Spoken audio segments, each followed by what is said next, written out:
Welcome everybody to Budget School, City of Seattle Budget School here, 101, along with my buddy, the wordy and nerdy Kevin Schofield. How are you? I'm doing great. How are you, Omari? No, I'm all right. I'm all right. You know, one of the best things we like to do here at Converge is educate the general public, especially around what's going on downtown at City Hall and even sometimes county government and state government. This is budget season, and during budget season, we hear a lot of big numbers out there and big dollars as to what's going on. But a lot of times we don't really know how the budget process really works. And so we decided to team up together here and come up with Budget School. So you, the average citizen, can really know what's going on down at City Hall when it comes to the budget, right? Yeah, it's great. Looking forward to it. We're going to do a bunch of these different segments. We're going to look at what is the budget. We're going to talk about sort of the law that applies to it, kind of the revenue side, the expense side, and how you can get involved in helping to get your input into the city budget and talk to your elected officials about this. So should be great. All right, good stuff. Let's jump right into it. First question is real simple, but it could also be complicated. What exactly is the city budget? Yeah, that's a great question. You know, in a lot of ways, it's similar to the budget that you or I might sort of do for ourselves, right? It's a plan for how much money you're going to get in income and how much money is going to go back out the door, right? But this is a plan that has teeth because all the city's income and all the city's expenses are in the budget that it produces every year. Right. And now does the city budget, does it account for every single dollar, or should I say every single cent? Yeah, actually, it accounts for every single dollar and every single cent. In fact, it has to, right? It's because the law says, and we'll talk about this more, in future episodes, that the only money the city can bring in is money that's authorized in the budget, and the only money it can spend is money that's authorized in the budget. So it's still a plan. It doesn't guarantee that all the money that the plan says is going to come in will actually come in, and it doesn't guarantee that all the money that they put in the money to spend is actually going to get spent. But like I said, it can only bring in what it says it's going to do in the budget, and it can only spend what it says it's going to do in the budget. So that just makes it a really, really super important document. The revenue side of this includes a whole bunch of different sources. It includes taxes like property taxes and sales taxes and utility taxes and business taxes like the recently passed payroll tax. It also includes a whole bunch of different kinds of fees like construction permit fees, license fees, penalties like parking tickets. It includes grants from the state or from the federal government to SDOT to spend on transportation infrastructure or to other departments.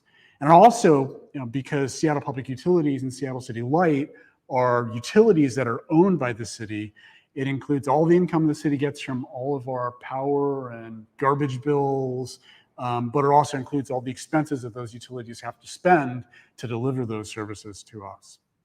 And that includes every city department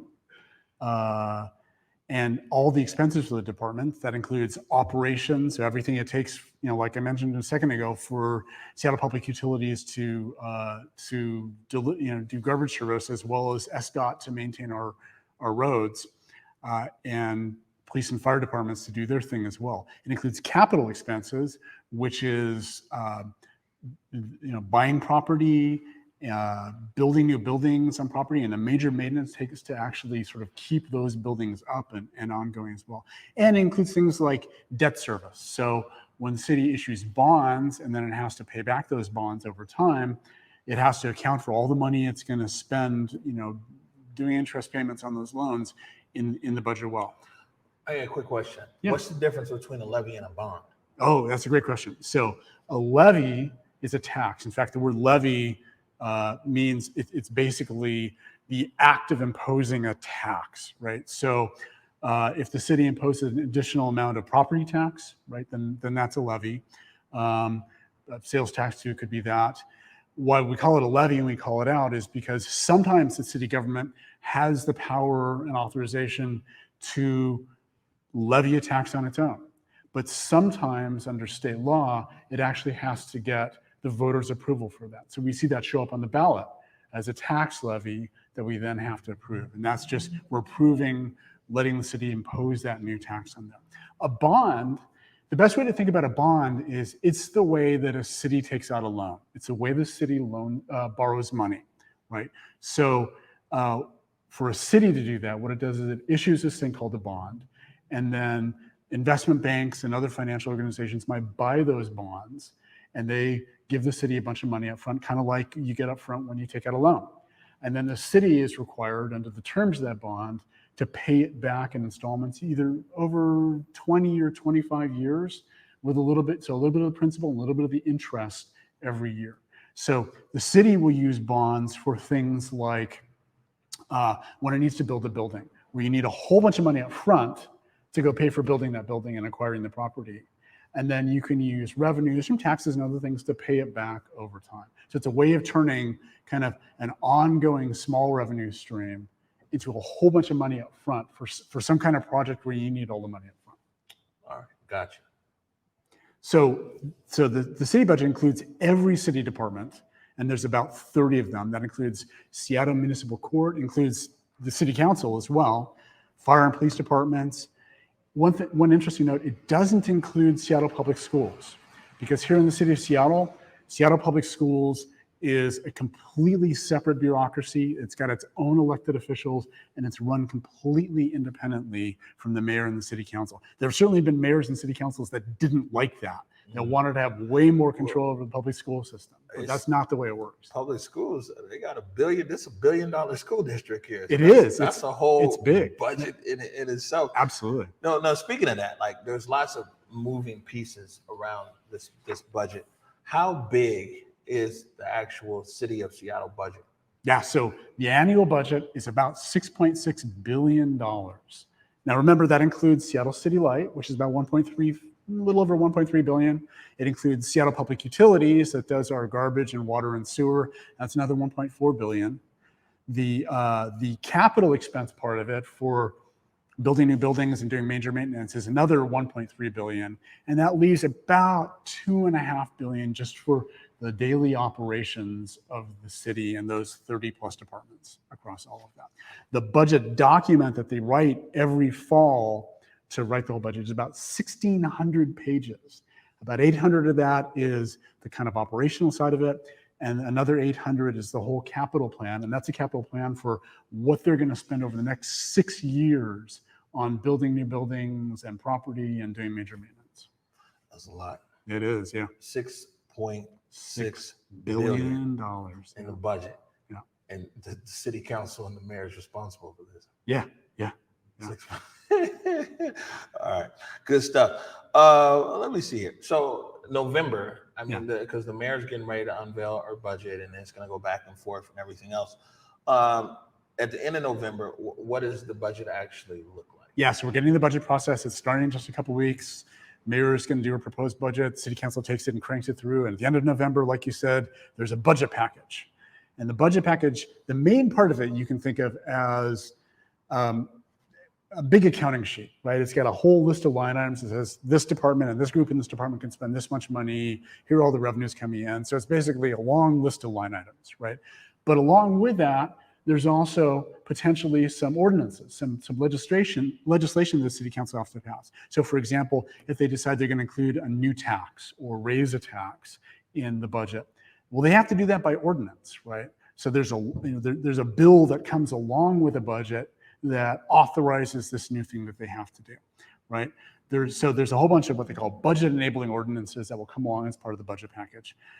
There's also these things called provisos that the city council will write, which are their ways of putting rules on some parts of the budget. So for example, saying, well, SPD can spend this amount of money, but we're going to take 5 million of that. They did this last fall. We're going to take 5.4 million of that, and we're going to say that the SPD can't spend that 5.4 million until they come back and ask and we authorize it. So we're going to put it in the budget, but it's frozen. You can't spend it. Or maybe they'll say, this department like SDOT, we're going to put $1 million in here for this transportation project, but we're going to freeze it until they come back and give us a report about exactly how they're going to spend it, so we know it's going to be done equitably in the community. right? So there's all these provisos, special rules that they write in that.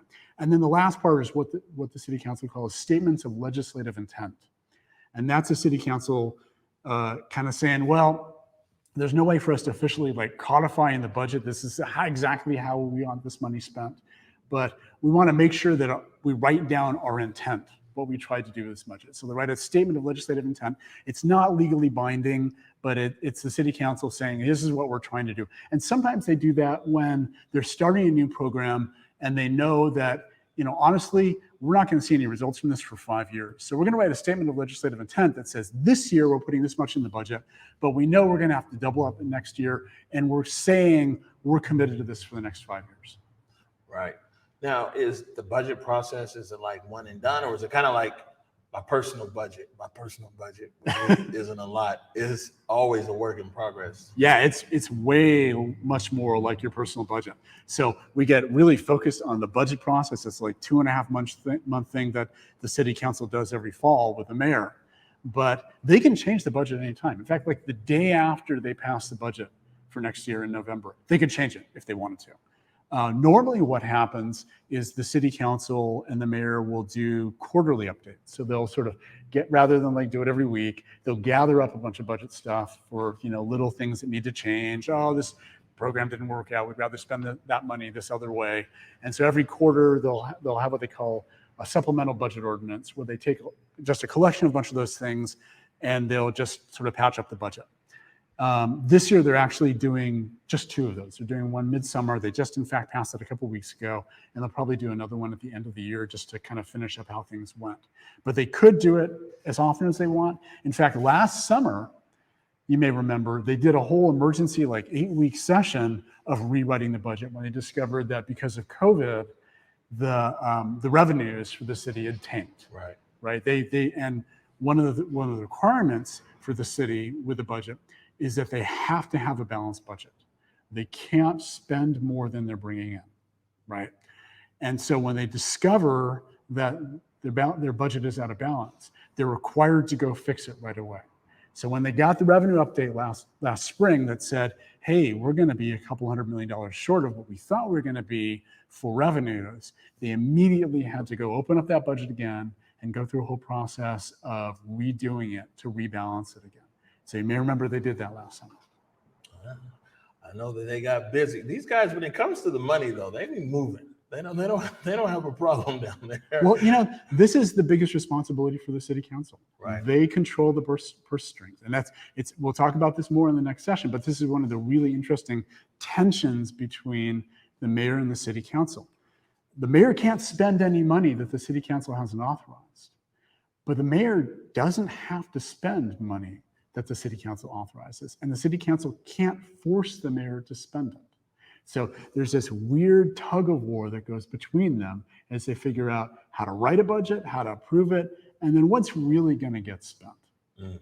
All right, so we're heading up here. You're ready to wrap up this episode. This is nice and quick and short. Yeah. What do we got coming up next? Okay, so next time we're going to cover the law. We're going to look at state law and city law, and what that means for the requirements that the city council and the mayor have to follow when they write a budget and when they actually implement that budget over the course of the year.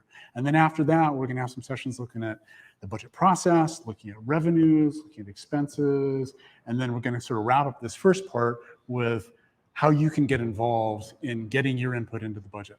And then that's going to take us right about until the time where the mayor introduces her proposed budget. And we're going to flip over and start doing some play-by-play through the fall as the budget happens. That's what I'm talking about. Is getting on some play-by-play. It's going to be exciting. Bring a whole lot of excitement to it. All right, Kevin Schofield, Seattle City Budget 101, Episode 1 in the books. All right. Thank you. Thank you.